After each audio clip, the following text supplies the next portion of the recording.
चक्कर में संघर्ष हमारा नारा है। अंधकार का युग बीतेगा, जो लड़ेगा वो जीतेगा। अंधकार का युग बीतेगा, जो लड़ेगा वो जीतेगा। दिल्ली मेट्रो कामगार यूनियन जिंदाबाद, जिंदाबाद जिंदाबाद। दिल्ली मेट्रो कामगार यूनियन जिंदाबाद, जिंदाबाद जिंदाबाद। साथियों, आज यहाँ पर ये जो करीबन 60-70 लोग इकट्ठा है और कुछ और साथी रास्ते में है। हम लोग ने जब इस संघर्ष की शुरुआत की तो महज 20-25 लोग हम लोगों ने एक पहला प्रदर्शन किया था मेट्रो भवन पर, जिसमें हम लोग जो ज्ञापन लेकर गए थे उस ज्ञापन को मेट्रो प्रशासन ने लेने से इनकार कर दिया था, जिसकी जवाब में सिर्फ 25 लोगों ने डीएमआरसी के मेट्रो भवन का गेट करीबन 2 घंटे तक जाम रखा था और उसके बाद मजबूर होकर मेट्रो प्रशासन को वो ज्ञापन लेना पड़ा।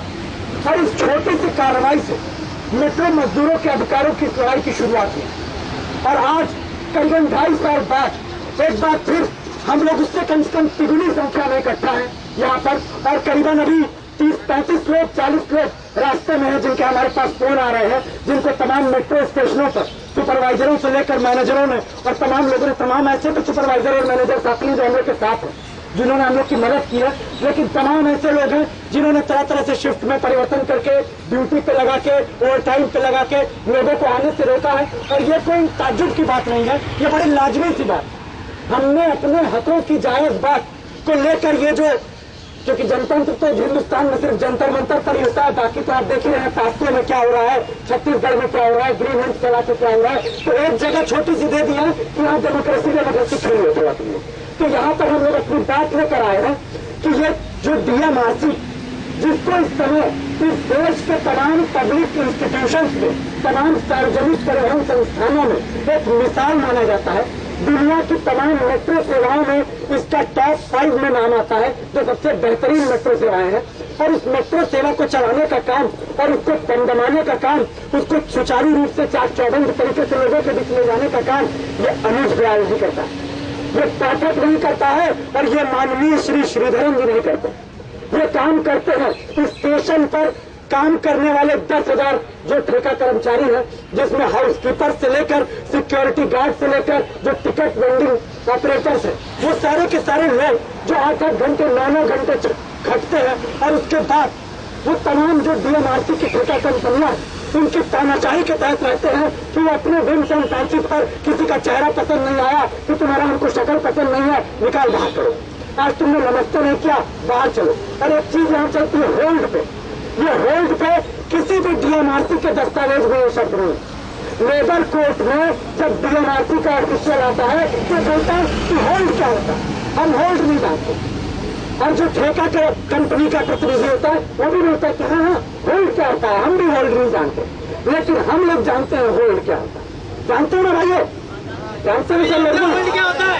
होल्ड ये होता है कि बिना नौकरी से निकालो, नौकरी से निकालो, उसके बाद आधी तनख्वाह देने का वायदा करो, जो आधी तनख्वाह भी मिलती नहीं है। और अगर मिले तो एक हट्टा कट्टा आदमी आधी तनख्वाह, सूखी तनख्वाह तो उसकी बसर नहीं मिलेगी, तो उसके आधी तनख्वाह पे बड़ा खटता थोड़े रहेगा घर पे, वो जाके कुछ और काम करेगा। तो वास्तव में निकालना ही है, होल्ड पे रखना। तो तरह तरह से ये हायर एंड फायर की नीति लागू करके तो इनसे मेट्रो से पूछा जाना चाहिए कि क्या मेट्रो के ठेका कर्मचारियों को सस्पेंड करने या एक्सपेल करने की नीति कहां दर्ज है? कोई नीति होनी चाहिए लिखित ना कि आप ऐसा करेंगे तो आपको सस्पेंड किया जाएगा, आप ऐसा करेंगे तो आपको निकाला। कहाँ है वो नीति? किस जगह है नियमावली जिसमें दर्ज हो कि ठेका कर्मचारी ऐसी गलती करेगा तो उसको निकाला जाएगा? कोई नीति नहीं है। कोई उसकी नीति क्या है कि आपका जो ठेका कंपनी का बंदा बैठा हुआ है वहां पे, जो कहता है कि जो कर लो करना है, हम कुछ नहीं करेंगे, मैंने सबको हम लोग पास वीडियो पे है और वो वीडियो आज हम लोग सारे मीडिया पर्सन को भी देंगे, जिसमें साफ तौर पर कहा है ठेका कंपनी और डीएमआरसी के ऑफिशियल्स में कि कुछ नहीं होने वाला, ऐसा ही चल रहा है, ऐसा ही चलेगा। और तुम नहीं करना चाहोगे इतने रेट पे काम और इतने चीज पे, तो वही बाहर खड़े हुए हैं बाहर काम करने के लिए। तो देश की सत्ता व्यवस्था में जो बेरोजगारी फैलाई है उसका भी फायदा डीएमआरसी उठाती है। किस तरीके से आपके मोल भाव करने की ताकत कम हो जाती है, डीएमआरसी और ठेका कंपनियों की मोल भाव करने की ताकत ज्यादा हो जाती है। और ठेका मजदूर कानून 1971 इसको रोज अनिल दलाल और पाठक जैसे लोग नैपकिन बना के नाक साफ करके फेंकते हैं। इस कानून का कोई मतलब नहीं है। चौथा पत्रों में जिसको झोंगू चाट रहे हैं बैठ के कानून की बड़ी बड़ी किताबें, उसमें workmen's compensation act 1923, minimum wages act 1948, trade union act 1926, contract labour act 1971, दुनिया भर के और न जाने कितने श्रम कानून पड़े हुए पड़ रहे हैं तो धुन और झिंगुर चाट रहे हैं। इसका कोई मतलब ये भद्दा मजाक है इस देश के मजदूरों के साथ। उनको बेवकूफ बनाने, उनकी जबान पे ताला लगाने, उनको बेवकूफ बनाकर गलत रास्ते पर ले जाने, इसके अलावा श्रम कानूनों का इस समय कोई मतलब नहीं। और वास्तव में आप अगर देखें डीएमआरसी के भीतर तो श्रीधरन जी की इतनी बढ़िया इमेज बनी हुई है। मेट्रो मैन उनको कहा जाता है। उनके बिना तो मेट्रो बनती नहीं, उनके बिना तो मेट्रो चलती नहीं। रेलवे के 1950 के दशक के बैच के अधिकारी हैं, बड़े सक्षम व्यक्ति हैं और सक्षमता का इस्तेमाल भैया किस चीज के लिए किया?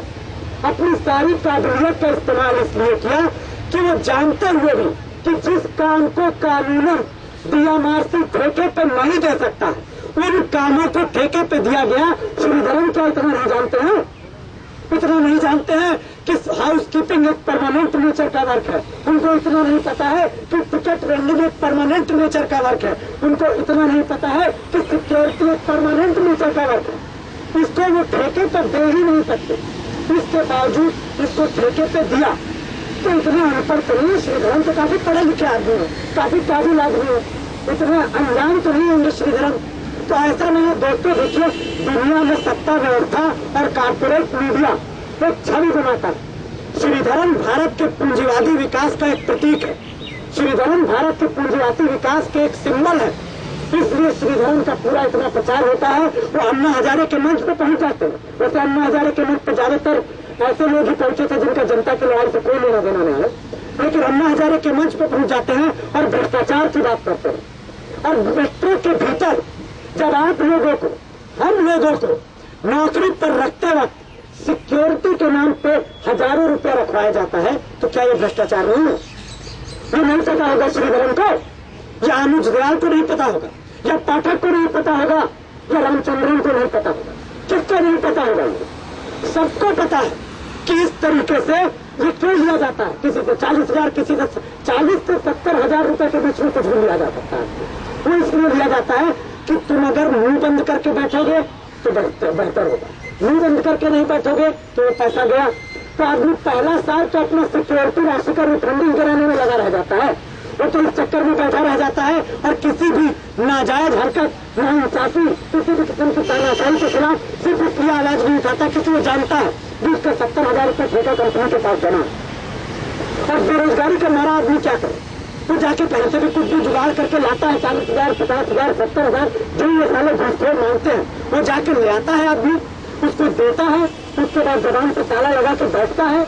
जिंदगी में जितने टाइम मेट्रो में काम करता है, गुलामों की तरफ पीठ झुकाकर कोड़े खाते हुए काम करता है। इसे कोई मतलब नहीं है। ये भारत के जनतंत्र का क्या मतलब है? और ये श्रीधरन, शीला दीक्षित, ये तमाम लोग इस समय दुनिया भर का भ्रष्टाचार से लेकर डेमोक्रेसी से लेकर कोई भ्रष्टाचार के सवाल को लेकर इसलिए चिंतित है कि जन लोकपाल बन गया तो जनतांत्रिक संस्थाओं की ऐसी की तैसी हो जाएगी। कोई इसलिए चिंतित है कि जनतांत्रिक संस्थाओं की ऐसी की तैसी हो गई है, इसलिए जन लोकपाल बना दो। ये क्या जनतंत्र है?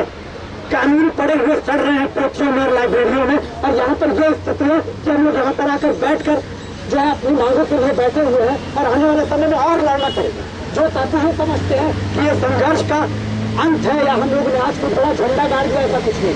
हमने एक बड़ा काम किया ये जरूर, क्योंकि मेट्रो के भीतर फैक्ट्री की तरह काम नहीं होता है जहाँ पर सैकड़ों मजदूर एक साथ काम करते हैं। एक टिकट ऑपरेटर अपने कमरे में अकेला बैठता है, सोचता मैं अकेला। एक हाउस कीपर 8 लोगों या 16 लोग की शिफ्ट होती है, उसमें रहता है, उसको लगता है मैं अकेला हूँ, मैं क्या कर सकता हूँ। एक ऐसी बिखरे हुए मजदूर आबादी के हम लोग साथी हैं और हम लोग यहाँ पर अगर 70, 80 या 100 की भी संख्या में इकट्ठा होते हैं तो ये बहुत बड़ी शुरुआत है दोस्तों। ये एक ऐसी शुरुआत है जो शुरुआत आगे चल के डीएमआरसी के भीतर जारी इस पूरी धांधली और इस भ्रष्टाचार की पोल खोल सकती है। और डीएमआरसी में पूरे धांधली और भ्रष्टाचार के जो कल्प्रिट्स है, जो जिम्मेदार है, उनको कटघरे में खड़ा कर सकती है। और अगर कटघरे में खड़ा करने में ये व्यवस्था नाकामयाब रहती है तो ये भी हमारे सामने जाहिर हो जाएगा कि ये किसकी सत्ता, ये किसकी व्यवस्था। क्योंकि जब अभी यहाँ भट्टा पारसौल से लेकर आगरा तक देख लीजिए और नंदीग्राम और सिंगूर में हुआ जो वो देख लीजिए।